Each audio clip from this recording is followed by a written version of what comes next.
And welcome to your Wednesday One Show with Alex Jones and Matt Baker. Now, coming up on tonight's show, practice is nearly over for the special performance. Yes, tonight Wayne Sleep and his big ballet company will be showing us why size doesn't matter. Yes, looking forward to that. Also, One Show viewer Geraldine is here, and she's going to be asking for your help to find the owner of this medal that was found, believe it or not, in a skip. And Marty Jobson is going to do this. There he is, blowing up a piece of cotton on his hand, and he's going to do it to him. It's Lee Mack. Yay! Hello. So, how are you feeling? Sorry, what was that bit about setting fire to my hand? Oh, we were so grateful that you said yes, because we said no, definitely not. Yeah. Right, is that why I'm here? Is Matt's stunt hand? We just thought, we'll hit you with it when you sat down, because you're such an cool chap. So Yeah, set fire to me, why not? Good. Well, there we are. I mean, it's not live telly, what could go wrong? Well, in Lee's new TV show called Ducks, Quacks, Don't Echo, fascinating facts are put to the test. So in honour of the new show, tonight we have our own One Show boffins in the studio, and they're ready to verify your facts. So they are the lovely Mike Dilger, gorgeous Sarah Jarvis, and the very intelligent Marty Jobson. Evening all, evening all. So here is the first one, fascinating fact, I learnt this. You know raindrops, we think of them as kind of tear-shaped. Yes. Yeah. Scientists have filmed them, slowed that footage right down, and they've found out now that they're actually the shape of mini hamburgers. So that gives people a different perspective on all the rain that's falling at the moment. Well, that's, yeah. Isn't that right? Marty? If they're big enough and the wind is the right, yes, they will come out as hamburgers. Yeah, and if they're made of bread and meat, apart from that... Yeah, the recipe has to be perfect, but there we go. Yeah, so mini hamburgers. OK, this is mine, Lee. OK. You know, people say no word rhymes with orange. Yes. Well, I can confirm-ish that there is a word that's sporange. Yeah, that's a word, but is it a real word? Well, it's a rarely used botanical word that means a fern or a similar plant. Wow. Well, aren't you the party pooper for that? No word rhymes with orange. You can ruin that anecdote, can't you? Nobody to verify that one. Yeah. We want everyone at home to get involved in this as well tonight, don't we? We're going to do it all show. Yeah, so send them in now. Yes, there's the address underneath, so whatever it is you've been fascinating your family with for years, send it in and we'll see if we can verify it. So, those hamburger raindrops, well, they are still falling. And up and down the country, millions of pounds are being spent on flood defences. But Tony has met a man who thinks he's got a solution, and it involves spending a fraction of the money. There's some very canny ideas there, Mike, aren't there? That is such a brilliant film. It's so clever, it's so cheap, it's working with nature rather than against it. Yeah. Thumbs up for that film. I mean, talking of the flooding, we saw you at the start of the week flying over Muchelney to see the I was there on devastation Saturday, there. Sunday. Prince Charles followed in my wake, indeed. I went by helicopter, he went by boat. But yeah, absolutely dramatic what's going on there at the moment. I mean, the pictures that we've seen from, I mean, the storm surges today. This is Dawlish in Devon. Well, this is Dawlish Warren in Devon. This is one of the, along the ex-estuary, the really famous railway line, one of the most picturesque in Britain. The surge came in, washed away the seawall. You can see the rail actually is suspended. A network rail, I reckon it's going to be closed for 4 to 6 weeks, and that's the longest closure since it was built by Isambard King de Brunel in the 1840s, so pretty dramatic. Yeah, but for weeks now, I mean, we've been seeing images like that of places up and down the country that have been battered by these floods. And lots of people, I'm sure, at home, like us, will want to know how we can help. So, you know, are there charities that are set up already? There's no disaster emergency committee coordinating everything at the moment, but I met the Red Cross down at the Somerset levels, and the Red Cross and the Salvation Army are coordinating what's going on the ground. If you don't donate money to them, part of the money from the pot that you put in will go towards what's happening in Somerset and further afield. Also, Prince Charles was there. He donated £50,000 from the Countryside Fund. 25,000 is going towards the farmers, effectively, and 25,000 towards the Somerset Community Trust. Also, the Duke of Westminster has matched that. The RSPB have got a flooding fund too. And finally, kind of local people, really, and local charities are supporting whatever's happening locally in the area. So watch this space for details. Great. And Lee, you've had a little bit of a taste of the flooding yourself. Yeah, nothing like, you know, we've had it quite easy, but we live next to the River Thames, and we've got a little, I want to say cellar, but it makes it sound grand. There's a gap under the house. It's a space, yeah. Gap under the house. And all. And is that, what's the situation like? Is that Well, full? it's got, it went to about that. I'm not very good at how big's that? 12 inches? It's about 12 inches, and I don't want to worry you, but genuinely true, about 3 houses from me, the lovely Amarcia Stanton, who is the costume woman on this very show. Chris Evans. Her cellar's probably flooded as well, so when she comes in on Friday, you're knackered. She keeps the costumes down there, you see. So. Has it dried out, though, your cellar now? Or your gap? Let's call it the gap under the house. gap. Yeah, you know, it's all right now. It's because it's not the river that's gone over, it's the water table that's risen. Yeah. And your vintage wine collection? Yes, both bottles of Lambrini are knackered. There we are, Mike. Get yourself back over to Fact Corner for now. And as we mentioned Lee's show earlier on, he's been asking celebrities to bring him their favourite facts. And here is Dara O'Brien's. There we go. We've actually been trying out that theory, haven't we? We've been trying it out, touching the old arm. Yeah, yeah. And it works, a treat. What did you get out of it? Nothing. Well, really. you've got to want something. And You can't just go around No, touching but- his arm. no, but a it does true when we test is to explore ask for things. something. There's a no, touch the arm, and then you get a yes. Yeah. Yeah, this morning the show was very different until we It started was. touching the producer's arm. And then- here we are. And suddenly- Here we are now, anyway. But let's start at the beginning. Yeah. So, duck quacks don't echo. Yes. Is that actual fact? There was a sort of rule on the show that everybody that brought a fact on, they had to be true to some degree. They're not bringing on lies, they're bringing on things that are supposed to be to some degree true, and we test out how true they are. Yes. So obviously the title of the show has to be true, doesn't it? Found out when it was too late that apparently it's not true at all. And now we're committed to the title, and can I just say, I think it's a terrible idea and it wasn't my idea. So duck quacks do echo. Yes. And so it doesn't make any sense. But I suppose if you called the show Duck Quacks Do Echo, that would be even odder. Because people go, yeah, probably do, don't Yeah, they? they do. So, So on that point then, I mean, I guess celebrities have been coming to you with all these different facts. What kind of things have you been proving or disproving?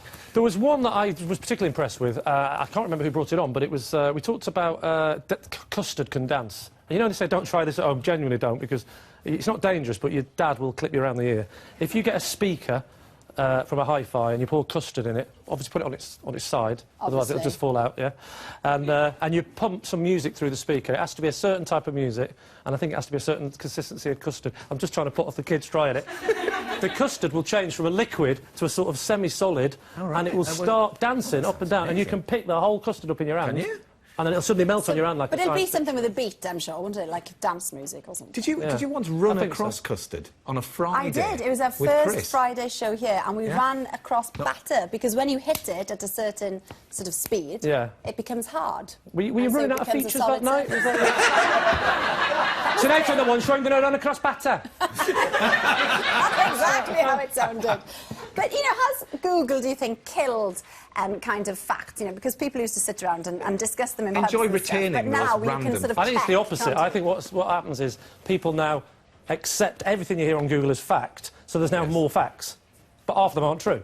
Because things are just... If you type something in and you read it back, you'll immediately, like Wikipedia, you'll read it and you'll go, that must be true. And then I read it and find out I'm Russ Abbott's nephew, apparently.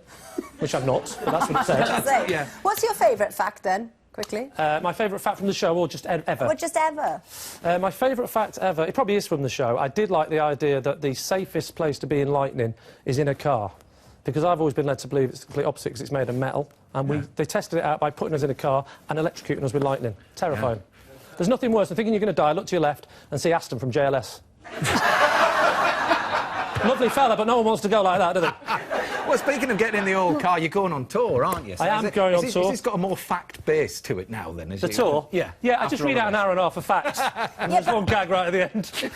No, there's no facts in the tour, you'll be pleased to hear. We read a quote that you were talking about the tour, and you said, I'm once again very excited about the prospect of being able to eat Ginster's pasties alone in a service station at 3 a.m. Other pasties are available. Yes, they are.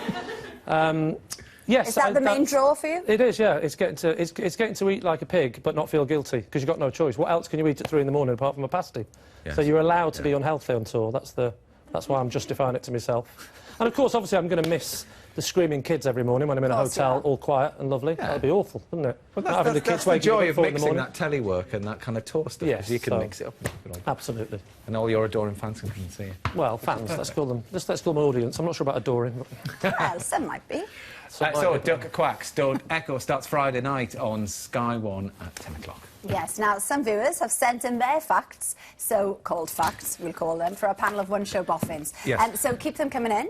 Let's see now then if some of them are true or not. We'll start with Stephen. shall we? We shall, and this is for Dr. Sarah Jarvis. So Stephen Price has facted, he's been telling everybody this for years, you can make a 6-inch nail from all of the iron in a human body. I'm taking it, it's an adult, Sarah. But what do you make of that? That is such a bloke question. I'm hard as nails, me. I'm afraid you are only half the man that you thought you were, because it's not a 6-inch nail, it's a 3-inch nail. Most of it's in your blood. You bite the inside of your cheek, it tastes metallic. Funny that. Iron in blood. There we are. Oh, but good effort though, Stephen. Yeah, I you think. can have it as a fact, but just need to readjust slightly. Yeah, but there we are. technically, if you want to be picky, it is actually fiction. Bit harsh. Bit harsh, but... Bit harsh, I would have said. If it's you're the really truth. tall, then it's a 6-inch nail, isn't it? Yeah, OK. I've got one from Mike here. It's from Kane Lomax, and he says, is it true that snails have approximately 25,000 teeth, Mike? Well, I've never actually counted them, Alex, but they don't have teeth in the conventional sense that we do. They have this organ called a radula. And the radula basically is a conveyor belt full of teeth. And this goes round and round and round like that, constantly kind of basically grinding down the vegetation. I broke the world record for 21st snails on my face on the One Show, and I can confirm I felt a lot of teeth on my face. So I say, it's true! That's impressive. Fact of the night! All right, well, we need more of your so-called facts, so keep them coming in and we'll do more later on. Yes, now here's a fact that doesn't need verifying. Never trust an offer that sounds too good to be true, especially when it involves giving someone that you don't know your entire pension fund.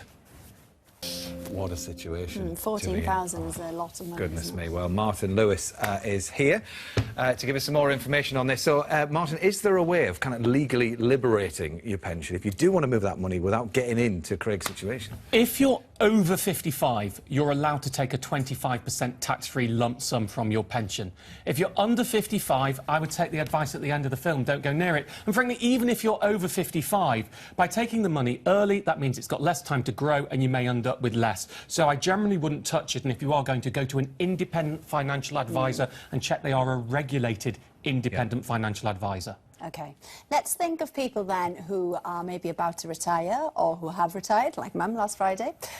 What should they do with their pension? What's the best thing then? Well, look, forget the best thing. What most people do is get an annuity, which is a payment each year for the rest of your life. You convert your pension pot into an annuity. There are other things you can do. It's not compulsory. If you're going to do that, 3 golden rules. Very important. The first one, you do not have to get it from your pension provider. You have an open market option. You can get it from anyone. And because this is a payment each year for the rest of your life, if you can up the rate by 500 quid a year, 500 quid over 30 years is 15 grand. It's very important. Rule number 2, get a medical first. If you've got an undiagnosed condition that could mean you're going to die earlier, let's be plain about this, you might get an enhanced annuity, a bigger payout, and you should find that out before you make the contract. And number 3, once you've done this, it's generally a done deal for the rest of your life. So if you're not sure, get an independent financial advisor to go through it with you. OK, and what about people at the other end of their working life then as well? These auto-enrolment schemes? Auto-enrolment's just come in, absolutely. And what I would say is there are many people...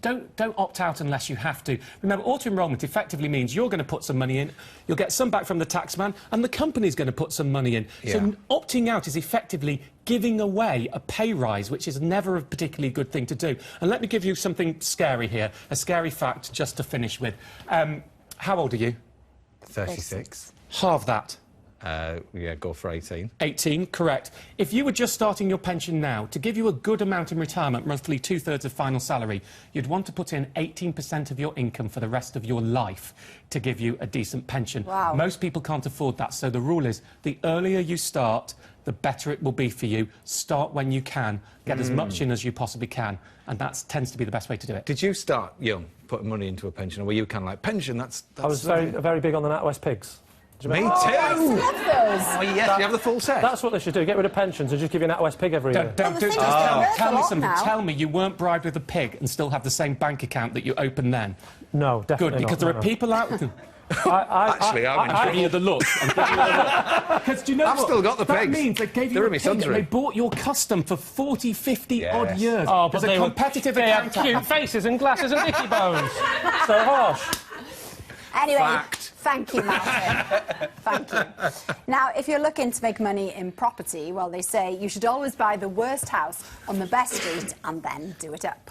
Yes, I've got an absolute beauty here. Now, it says here there are weeds growing up the walls, there's rubble on the floor where the ceilings have fallen in, and it's been left to rack and ruin for 20 years. How much is that on for, then? Well, it's on Bishop's Avenue in London, so that would make it £80 million.